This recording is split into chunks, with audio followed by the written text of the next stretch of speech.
Hello and welcome to another episode of Arena FPS News. This week we're going to be looking at UT as a start. So, hubs, have you seen much about this? Yeah, I trawled through the latest community update video thingy they do. Yep. It is kind of cool. It's like such a basic idea that no one seems to have implemented in a game like this yet.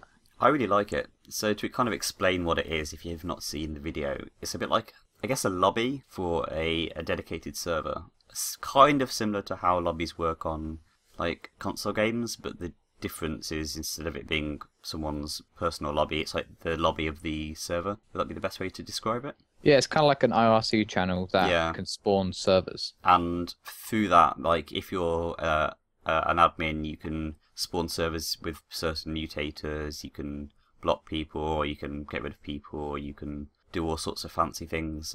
They showed a little bit where they were setting up teams, and like the admin could choose who was on which team and stuff, and then they could start the game. Yeah, I think it'd be good for organising like tournament clan events and all that kind of fun. Yeah, and they said they could have multiple servers spawned from the same channel, so yeah, it sounds like clans could use it quite happily, and tournaments could have a channel and stuff like that. Yeah, it's really like they're starting to really look at new ideas, which are kind of breaking through into new territory, whereas up to now, like they've kind of just been getting a base kind of game set up, and it's very. I'm not sure they pushed out this change yet, but it's quite imminent, from what I understand. Yeah, without any comment on the gameplay, I think there's no doubt that UT is going to have so many cool like menu features and things like that. Yeah, just visuals and stuff. There was quite a lot more in the update, but if you want to check that out, go through and have a look yourselves. But I think the hubs is really the point that we were most interested by, because it is so different to how Arena FPS games have been doing things with the standard server list before. And they're even talking about getting rid of the server list altogether, replacing it with like a hub list, which might annoy some people, but it seems like a much better way of doing servers rather than just clicking on a server, jumping straight in. Yeah, they want to have the community aspect going, so that's a valiant attempt, valiant effort. Yeah, definitely. It kind of reminds me of Battle.net, which a lot of people really liked. This is regional Battle.net with Diablo 2 and StarCraft Brood War. Shall we move on to Wickland? Yeah, we all thought they'd stopped. We thought they'd stopped doing updates and stuff, but no. They hadn't, and they're getting 2 more maps, or we're getting 2 more maps, and there's not a great deal of detail on what the maps are like yet, are there? No, I forgot what they're called now. They're called one Ramskull's Grave, and Ramskull is the rocket launcher, and the other one is Crusader's Guard, and I assume the Crusader is the name for the human character. Yeah. So I'm pretty sure you can expect the maps to favour those weapons, because the other ones seem to have done that. Yeah, and it's just good to get more maps, and I like how they theme them. The maps are there's a nice little narrative, which was a point that we're bringing up on our last podcast, which you can check out on the channel, and we were talking about how Arena FPS games could really benefit from having a narrative and a setting and lore, just to kind of bring in another aspect rather than just pure gameplay. So we like that. Well, I like that. Yeah, I like that. They're also including a bot difficulty selector, because people are complaining the bots are just destroying them. Yeah.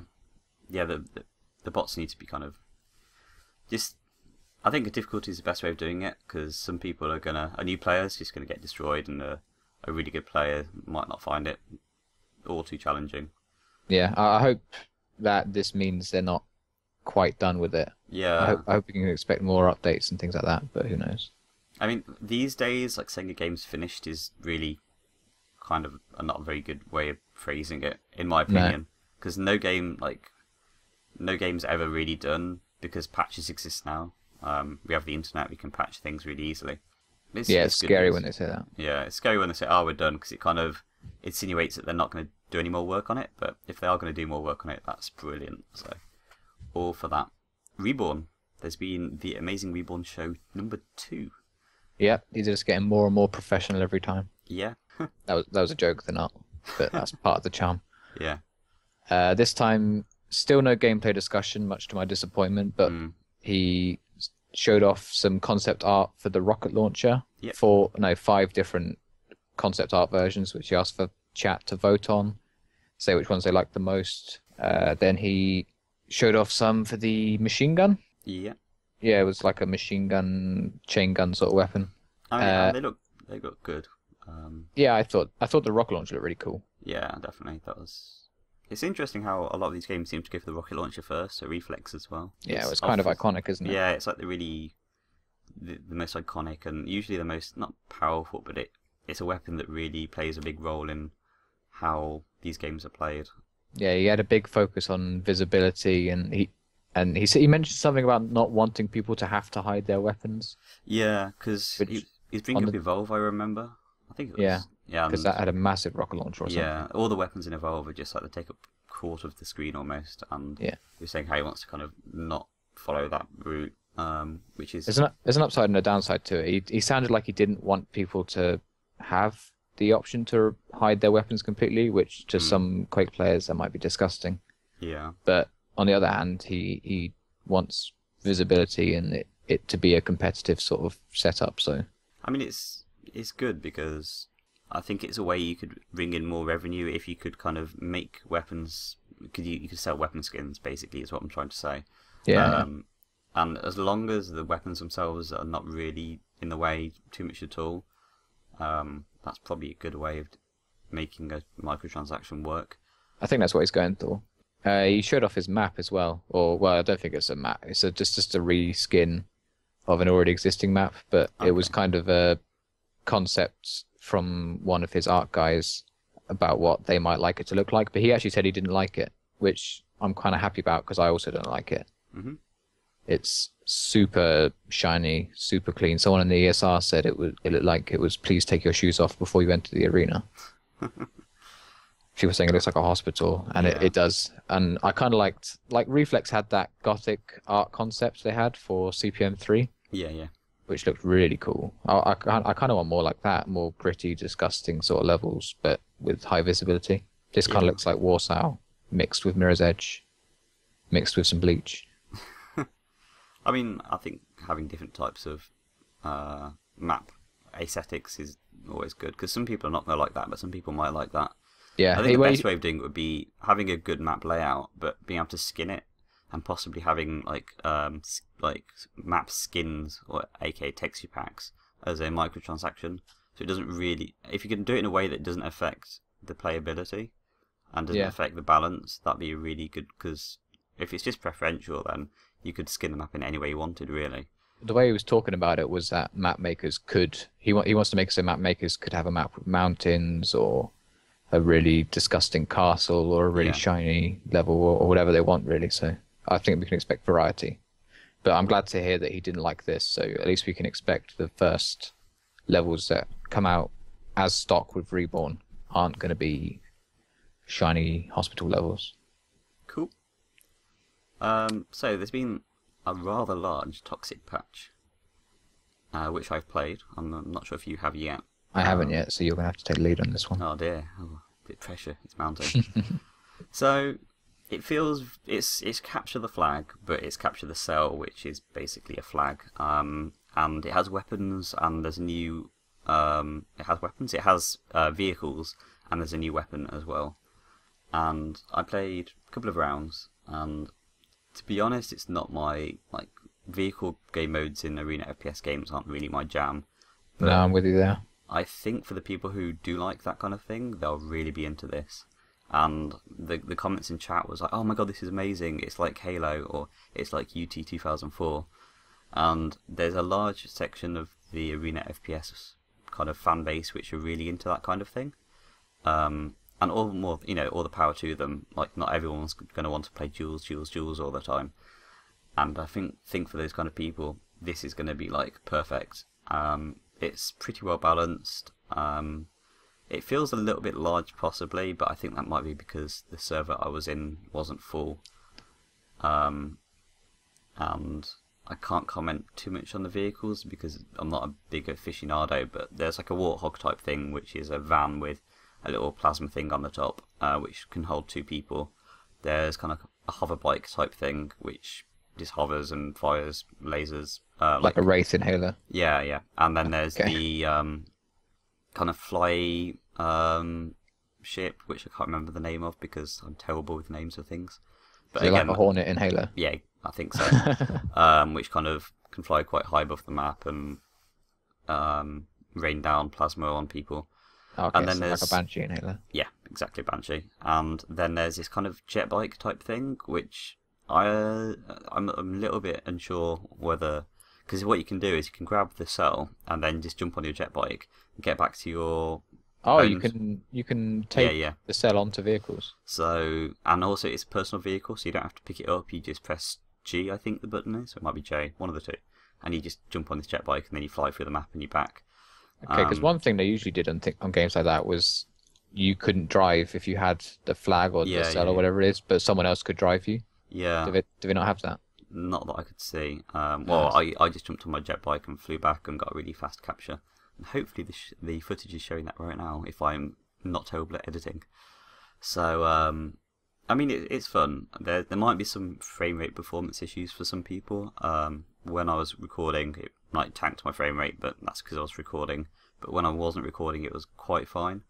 And I don't have the most brand new powerful computer. So, regardless of gameplay being a bit not your taste, it's a patch with a new map, a new game mode, 4 new vehicles, 1 new weapon. It's pretty good. Yeah, and it's not that long since it released. I mean, they're obviously trying to push quite an aggressive patching schedule. They're not waiting like months before each new map, which is, makes me feel happy in my happy place. But yeah, it's fun. I mean, if you're not into early access, it might still be a little bit not polished enough for you yet. But I think maybe by the next major patch, it will be in a state where it feels like a proper game that you don't have to wait much longer to shoot on buying. So that's my thoughts on Toxikk. We'll do probably a full patch video at some point, potentially. There might be promising things we can't deliver, but it's an idea. But Strafe has been fully funded. Yeah, I almost thought this wasn't going to happen. Yeah, they were short. It was about 50 hours before, and they were short by about $20,000 or $30,000. And I think it was about 11 o'clock GMT last night that I checked it again, and they were fully funded, which is great news because this game looks really fun. They must be ecstatic. Yeah, they must be really happy with themselves. And because we're saying as well on the podcast how Kickstarter is a little bit difficult these days. Yeah. And it might not be the best. I mean, Reflex didn't manage it, and they're one of the more popular arena FPS games in development. So the fact they've made it is well, I know it good news. sounds perhaps a little bit rude and a little bit like a naysayer sort of thing to say, but I really think if they didn't have that excellent video, they wouldn't have half as much money as they have. Yeah. So if you're going to go on Kickstarter, you really have to belt it out with an amazing video, amazing artwork, cool ideas, just everything. It's got to be like a marketing heaven. Yeah. One thing they did do was they released a kind of demo level like the day before.